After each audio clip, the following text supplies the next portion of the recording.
Hello, great people. I bet two big politicians dey fight. My power no reach to separate them. Now I say, may I bring their matter, come give una make una judge am. Who be these two big politicians where they extend lyrical slaps and verbal punches? Now, Governor Monday Okpebholo, the incumbent governor of Edo State, and his predecessor, Godwin Obaseki. Monday Okpebholo and Godwin Obaseki have been at loggerheads. Okpebholo is of the APC, Obaseki is of the PDP. In a moment, I'll leave you to watch two videos of where they are attacking each other. The first one will be that of Monday Okpebholo, governor of the state. Then when we finish watching that, we will now watch that of Godwin Obaseki. And I need you to pay close attention to what is being said in that particular video, because it's about to go down between the political stalwarts in Edo State. Then when we come back, we'll be dissecting all the associated issues. What can we point to in the conduct of Governor Monday Okpebholo, former Governor Godwin Obaseki? What is the influence that is bringing all this political battle? What kind of influence does it attract at the national level? How does this affect the development of Edo State? What is the likelihood of this battle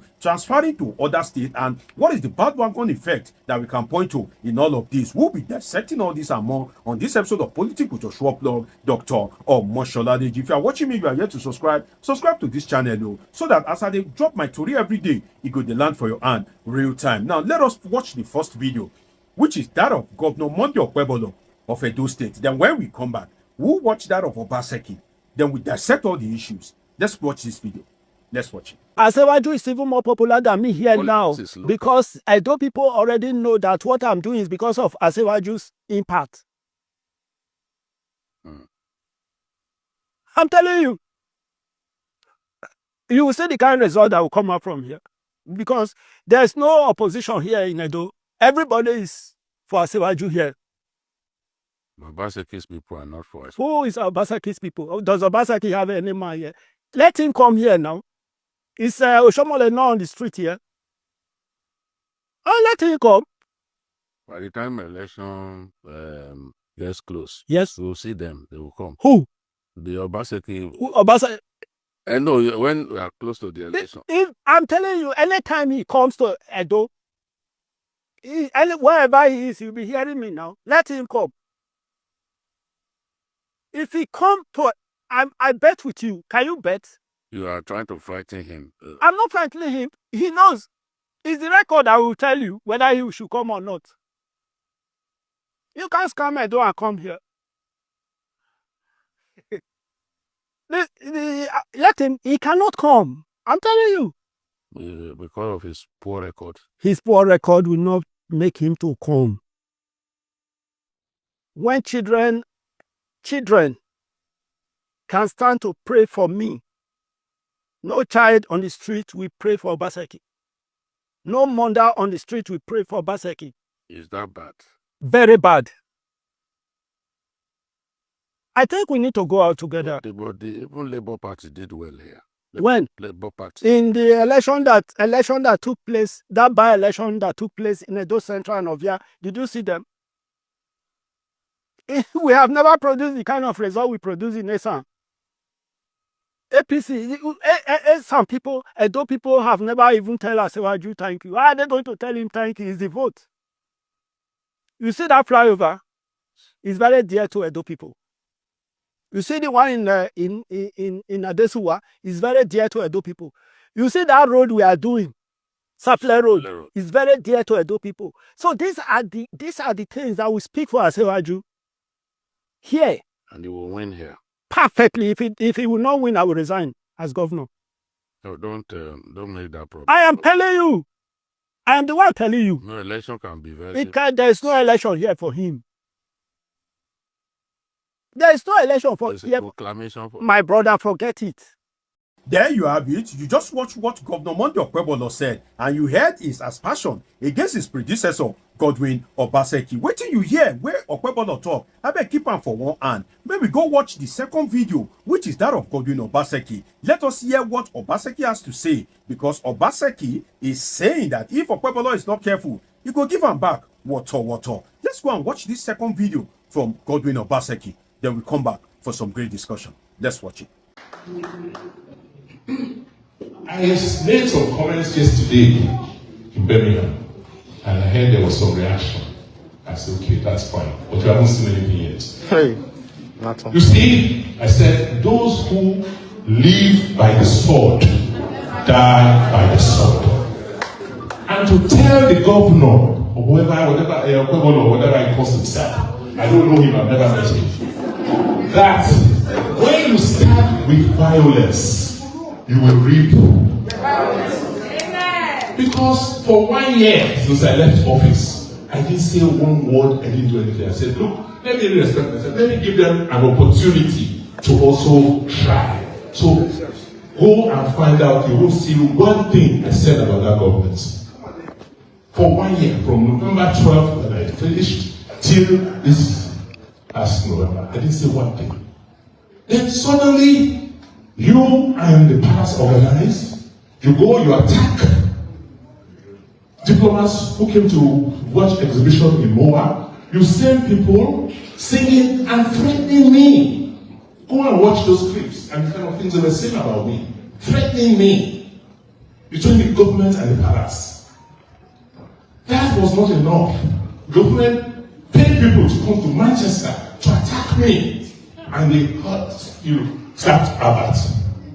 So who has started this violence? Is it me? No.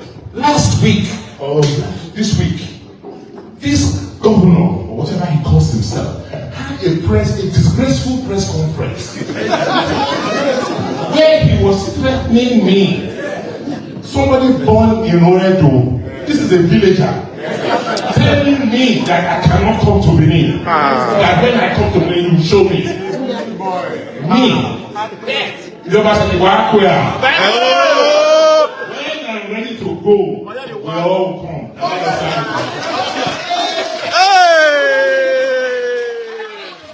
It's an insult. I mean, saying he cannot go to his village wherever he comes from. He's coming to threaten. That will tell you that the way they have gone to mentally. So there is a threatening violence. So if now I respond, nobody should hold me responsible. Because it is clear, I can't leave myself empty to be hurt and attacked by deranged people like that. So I'm going to fight back. I'm giving them everything. I will fight back. Hey! Doctors! I didn't start the fight. Look at the clowns they paid to come and disrupt this event. Junkies. And they call themselves a government. Junkies. And because they are afraid, they know they did not win the election. I was in INEC that day and I saw what they did. Shameful. There you have it. Abeg, what do you think about wetin Okpebholo and Obaseki talk? I look forward to reading from you in the comment section. Tell me what you think about both of them. But let me dissect some issues for you. You see, as regards Monday Okpebholo, Okpebholo is notorious at overreach. What do I mean by that? He talks carelessly sometimes and overreach himself. And I'll give you 3 examples in that regard of how Monday Okpebholo has either talked carelessly or he has overreached himself or tried to be ultra-vires. What do I mean by that? Ultra-vires is you trying to act beyond your powers. I will give you 3 examples. Let me give you example 1. Is that of Mr. Peter Obi. When Obi visited Edo State, Obi as a Nigerian has the freedom of movement. But when he visited Edo State, in loyalty to President Bola Ahmed Tinubu, Monday Okpebholo announced before the public during a rally that Obi should not dare come to Edo State for any reason without his permission. I think that is an overreach because you cannot stop a bona fide Nigerian from working. You cannot restrict his freedom of movement. So I see that as an overreach. Another one is Okpebholo promising Bola Ahmed Tinubu 2.5 million votes. Some of you would have heard it that Okpebholo have been repeating it repeatedly that Edo is for Asiwaju. Asiwaju will get all the vote in Edo State. I think that is an overreach because where lies the role of the people? Where lies what's the decision of the people? Are you saying that if the people do not want Asiwaju, by force you must impose Asiwaju on them, or you will create the reverse scenario under Nyesom Wike? What is the reverse scenario? Whereby results will be mutilated, whereby they will write, they will change result as they wish. Is that what will happen in Edo State? So now what we go get? for Edo State be that. So under these two circumstances, and I'll give you the third one in a moment, I think that Monday Okpebholo should be careful of talking carelessly and overreach. The third one is that of Godwin Obaseki, saying that Obaseki cannot come to Edo, he should not come to Edo. Obaseki is the former #1 citizen of Edo State. He hand over to you. So how will you say or try to limit the movement of somebody that handed over to you? You must be very careful, because you have been everything, but you are not one thing. And that one thing that you are yet to be is a former governor. You need to be out of power. And people that have been out of power, for them to tell you how life is. I've said it in one of my analysis before that Bola Ahmed Tinubu is everything but one thing, which is that he's yet to be a former president of Nigeria. And for that, he needs to take lesson from the likes of Goodluck Jonathan, from the likes of Buhari. I think when I made the analysis, Buhari was alive at that point in time. That how does he feel to be a former president? So the same goes to Monday Okpebholo. You are the governor today, but then you are going to become an Obaseki someday. So if you restrict him, if power change hands, now as you treat Obaseki, now they will treat you too. So you are indirectly telling others how to treat you as well. If you see any infraction in the governance of Obaseki, you can hold him accountable, but do not be a political rascal, especially to your predecessor. Now, let us go to another issue, which is that if you look at the whole scenario of what is happening between Obaseki and Governor Monday Okpebholo, I would assert that Okpebholo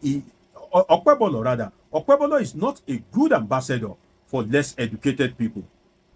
Yes, he's not a good ambassador, because you would have seen his WAEC result, and I made a video of it at that particular time where I dissect the issues. You can search my video catalog to catch up with it. Obaseki is more educated than Okpebholo. Okpebholo, I think he became a governor with this WAEC result, and the WAEC result is one of the most terrible that you can see for somebody occupying such an exalted position. And the way he's talking, the way he's reasoning, the way he's conducting himself, I would say that Okpebholo is not a good ambassador for less educated people. Some less educated people are even illiterate. They maintain their steez. Some of them have what we usually call packaging. They don't act like an Agbero. But in this instance, the way Okpebholo thinks and acts, I would say that he's not a good ambassador to less educated people.